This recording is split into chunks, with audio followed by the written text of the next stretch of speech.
Bueno chicos, ¿qué tal? Hoy en el curso de Historia Universal vamos a estudiar el tema de la Primera Guerra Mundial, parte 3.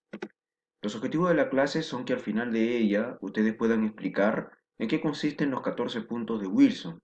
Van a poder explicar las causas para el retiro de Rusia de la Primera Guerra Mundial y van a poder reconocer los acuerdos o tratados internacionales que ponen fin a la Primera Guerra Mundial, así como las consecuencias de ella. Los 14 puntos de Wilson. ¿Quién fue Wilson? Wilson fue el presidente de los Estados Unidos durante la Primera Guerra Mundial. Este señor introduce a su país a este conflicto bélico de carácter internacional, como ya ustedes saben, con los pretextos del hundimiento de Lusitania y del teledrama Zimmermann. ¿En qué consiste este documento elaborado por él llamado Los 14 puntos de Wilson? Bueno, en este documento hace un llamado a las naciones europeas que estaban en conflicto para que detengan el fuego, detengan la guerra y dieran paso a la reconstrucción del continente y del mundo. En otras palabras, los 14 puntos de Wilson fueron un conjunto de propuestas que buscaban poner fin a la Primera Guerra Mundial, por lo tanto permitir la paz mundial y acabar con los imperios centrales, o sea, con Alemania, el imperio austrohúngaro, y reorganizar así el mapa europeo y el mundo. Entre los 14 puntos más destacados está, por ejemplo, el siguiente, ¿no? Las garantías adecuadas para la reducción de armamentos nacionales, lo cual hace referencia, pues, a una reducción de armas de parte de los países que se estaban enfrentando. Otro que también destaca es el último, el número 14, ¿no? La creación de una Asociación General de Naciones a constituir mediante pactos específicos con el propósito de garantizar mutuamente la independencia política y la integridad territorial, tanto de los estados grandes como de los pequeños. En otras palabras, el punto número 14 de este documento estaba creando lo que en un futuro va a ser la Liga de Naciones y más adelante va a ser lo que se conoce como la ONU, la Organización de Naciones Unidas. El retiro de Rusia de la Primera Guerra Mundial. De las potencias de la Triple Entente, ya recuerda que la Triple Entente estaba conformada por Inglaterra, Francia, luego Estados Unidos y también desde un inicio Rusia. Era Rusia la que estaba sufriendo los mayores estragos y consecuencias de la guerra. Dentro de Rusia la situación era muy crítica, muy difícil. La guerra había quebrado aún más la economía de este país y miles de campesinos veían confiscadas sus tierras, mientras otros tantos eran obligados a enrolarse al ejército, o sea, a ir a pelear a la guerra, sin su propio consentimiento, sin su propia voluntad. También en Rusia se sentía un malestar por la falta de alimentos, la crisis agrícola, los desastres de la guerra y principalmente el descontento del pueblo ruso contra su rey, o sea, contra el zar, quien había llevado a este país a una guerra que los rusos consideraban injusta, ya que el beneficio, las ganancias, las riquezas solamente iban a ir pues al final solo para las clases altas, la nobleza, el zar y su familia de Rusia. Y el pueblo no sentía ese crecimiento, ese beneficio de la guerra. Al contrario, el pueblo lo que sentía era la crisis de la guerra, las consecuencias nefastas de la guerra. Entonces, en el año 1917, ¿sí? En febrero específicamente, se da el fin del gobierno del zar, el fin de ese gobierno de ese régimen zarista, y se da lo que se conoce como una revolución menchevique, ¿ya? Una revolución de carácter pequeño burgués, conocida como la Revolución de Febrero, en el año 1917, allá en Rusia. Pero los mencheviques todavía querían que Rusia siga participando en la Primera Guerra Mundial. Pero después van a llegar a Rusia otro van a llegar al poder de Rusia otro partido político, conocido como los bolcheviques, cuyo líder era este señor, Vladimir Ilich Ulyanov, más conocido como Lenin. El nuevo líder de Rusia, ¿sí? Va a iniciar las negociaciones para la paz y por lo tanto el retiro de Rusia de la Primera Guerra Mundial. El retiro de Rusia de la Primera Guerra Mundial se va a materializar a través de la firma de un tratado llamado Brest-Litovsk, en marzo del año 1918.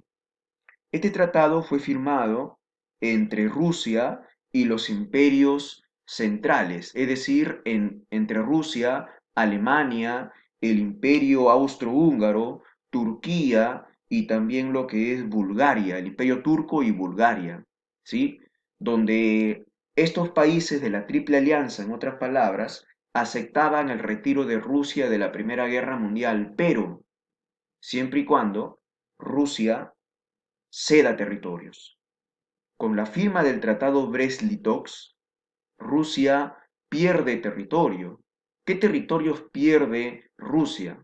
Por ejemplo, territorios que más adelante van a ser países, como por ejemplo Finlandia, Estonia, Letonia, Lituania, Polonia, Ucrania. Como ustedes pueden ver, eran parte de Rusia hasta antes de la Primera Guerra Mundial, pero luego de la firma de este tratado llamado Brest-Litovsk, estos territorios se independizaron y formaron nuevos países.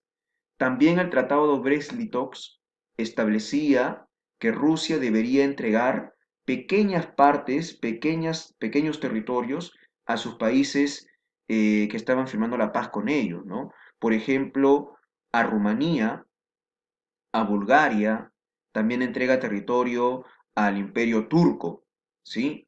Entonces, con la firma de este tratado, Rusia se retira de la Primera Guerra Mundial y, como ya vamos a ver más adelante, consolidaba de esa manera su revolución de carácter socialista. Recuerda que Rusia es el primer estado socialista de la historia de la humanidad. Ahora vamos a hablar del famoso Tío Sam. El Tío Sam es la personificación nacional de los Estados Unidos, la personificación típica de los Estados Unidos de Norteamérica. Habitualmente se le representa como un hombre mayor, de tez blanca, con cabello blanco, con vestimenta burguesa, con ropa de los colores de la bandera de Estados Unidos, ¿sí? Y vestido de colores también con los colores de la bandera de su país, ¿no? El objetivo de la creación de este cartel del tío Sam era reclutar soldados para que vayan a pelear a la Primera Guerra Mundial. ¿Qué decía el tío Sam, por ejemplo, en su cartel, ¿no?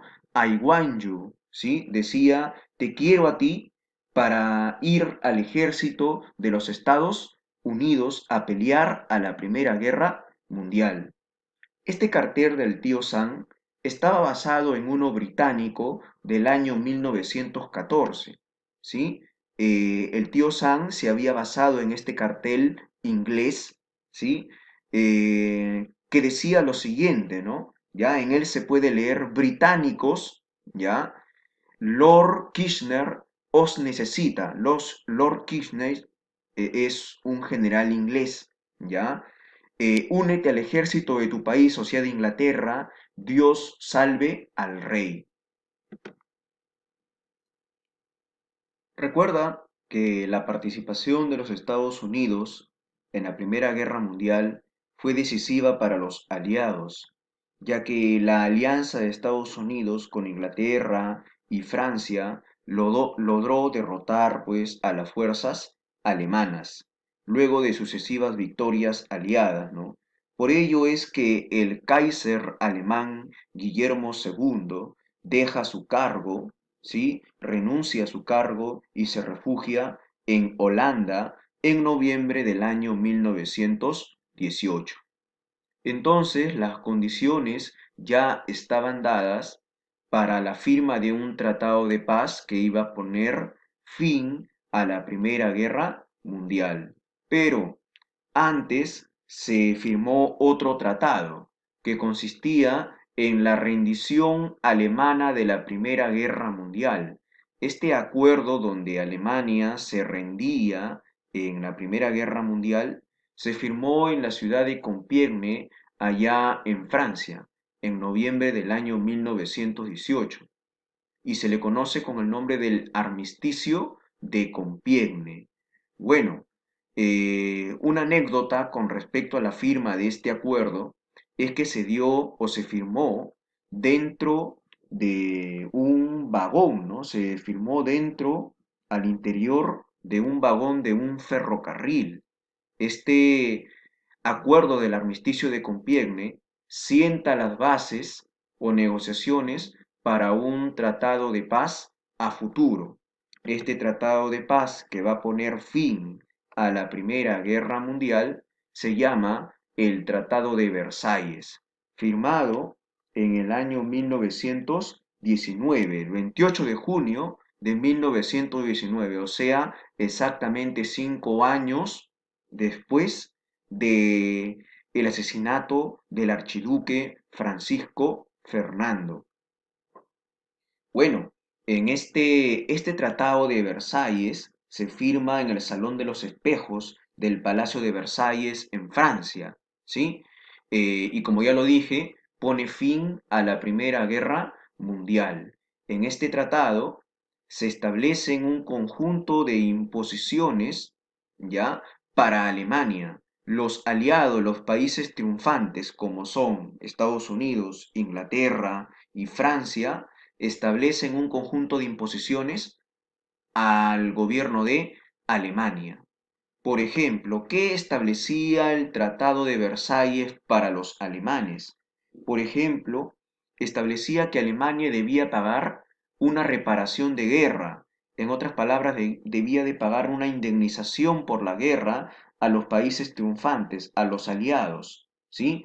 Debía pagar una deuda, ¿ya? De 269.000 millones de marcos alemanes. También establecía este tratado la desmilitarización de Alemania. La fuerza militar alemana se reducía a 100.000 hombres, el 1% de sus tropas, durante la guerra. El objetivo era evitar una futura venganza militar por parte de Alemania, pero que en realidad de todas maneras se va a dar en un tiempo futuro. Por ello va a desarrollarse la Segunda Guerra Mundial. Eh, otro, otro acuerdo del Tratado de Versalles es que Francia recuperaba las regiones de Alsacia y Lorena que habían sido invadidas por Alemania. También Alemania perdía todas sus colonias en el África, por ejemplo Camerún, ¿no? Que pasaban ahora como mandatos a los países aliados. Además, Alemania también perdía el 13% de su propio territorio en Europa. También establecía el Tratado de Versalles que Alemania no cobraría aranceles a las empresas extranjeras que deseen realizar inversiones en su territorio.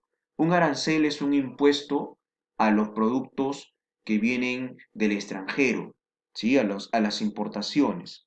Entonces, con este último establecimiento de que Alemania no cobraría aranceles a las empresas extranjeras, ¿ya? Ello beneficiaba sobre todo a los capitales estadounidenses, que pasaron a manejar dicho país. Recuerda que el Tratado de Versalles, en otras palabras, fue una humillación al imperio alemán. Eso va a ser la causa para que se genere en un futuro la proliferación de partidos nacionalistas en contra del Tratado de Versalles. Entre ellos destaca, por ejemplo, el partido nazi, de tendencia fascista, liderado por Hitler. Acá vemos una fotografía de Hitler en la Primera Guerra Mundial. Recuerda que en la Primera Guerra Mundial Hitler fue un mensajero de guerra, pero que después va a ser uno de los promotores de la Segunda Guerra Mundial.